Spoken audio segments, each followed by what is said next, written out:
රත් වෙච්ච යකඩ ගුලි 60000ක් වටෙනවා එක ප්‍රේතයෙක්ගේ පින්වතුනි. සට්ටිකුණ්ට ප්‍රේතයා. මේ පෙරේතයෝ මේ නරකාදී වල ඉන්න අය නෙමෙයි. සට්ටිකුණ්ට ප්‍රේතයා භාග්‍යවතුන් වහන්සේ දැකපු. මුගලන් මහරහතන් වහන්සේ දැකපු. සට්ටිකුණ්ට ප්‍රේතයට ඔහොම උණේයි කියලා භාග්‍යවතුන් වහන්සේ දේශනා කළා තියෙනවා. මේක දැන් මේ කතා කරන වෙලාවේ සට්ටිකුණ්ට ප්‍රේතයා මක් කරනවද පින්? මරලා තෝනි දෙනවා පින්වතුනි. මොකද රත් වෙච්ච යකඩ ගුලි 60000ක් ඔලුවට කඩා වැටෙනවා.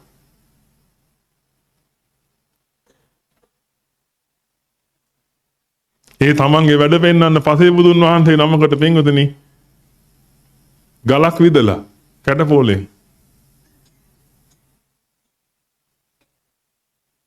උන්වහන්සේගේ විපාකයක් ගියා. බොහොම දරුණු බොහොම දක්ෂ විදින්නෙක්. මෙයාගේ විදිල්ල චෙක් කරන්න මෙයාට ඕනි වුණා. ඒ කාලේ රටේ නීතියක් තිබුණා පින්වතුනි. අයිතිකාරයෙක් නැති කෙනෙක්ව මරුවට කමක් නැහැ. හැබැයි අයිතිකාරයෙක් ඉන්නවා නම් රජුරු දඬුවම් දෙනවා. දැන් මේකට ඕන වුණා පින්වතුනි අයිතිකාරයෙක් නැති කෙනෙක් හොයන්න. පසේ බුදුන් වහන්සේ නමක් පාරේ වඩනවා දැන්. පසේ බුදුන් වහන්සේලා පහළ වෙන කාලේ දින කරුමේ තමයි පින්වතුනි. මිනිස්සු බුද්ධ කියන වචනේ දන්නේ නැහැ.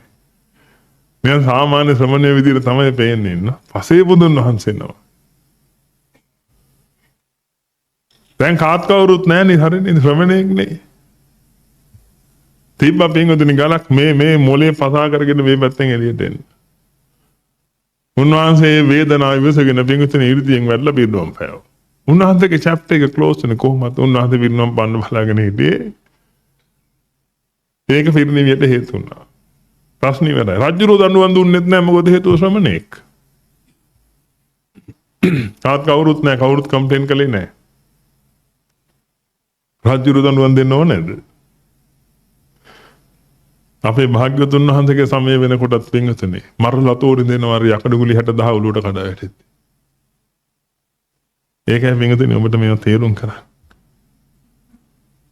රජයෙන් දෙන දඬුවම ගැන හිතන්න එපා පින්වතුනි. රජයෙන් දෙන දඬුවම කියලා බොහොම පුංචි එකක්.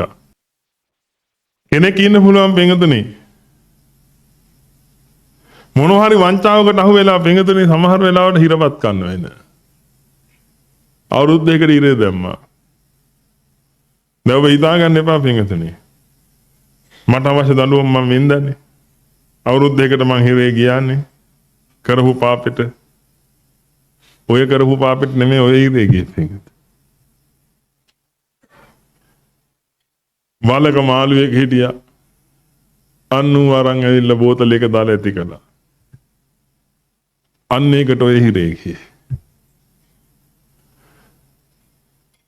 ගිරවෙක් හිටියා දැක්කා.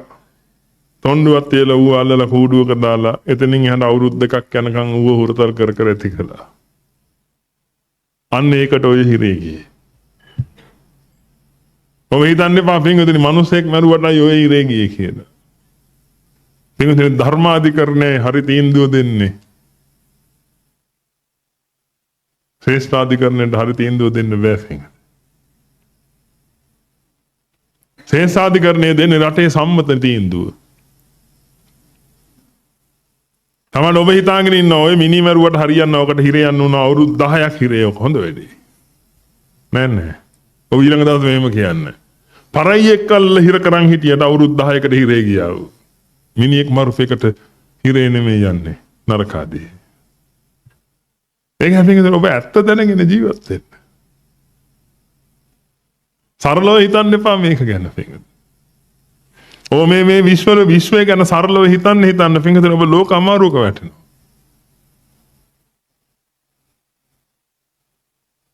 ඒකයි ඔබට මේවා පැහැදිලි කරලා දෙන්න පින්වතුනි.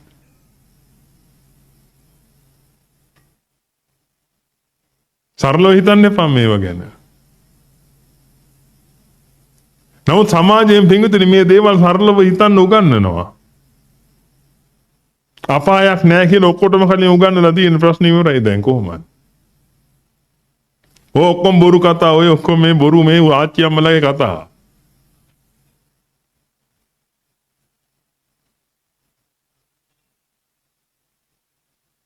ඔය මට්ටමේ පින්විතනි ගිහිලා තියෙන්නේ. දැන් ඉතින් හිතාගෙන ඉන්නේ හරි අපායේ මොකුත් නැහැ.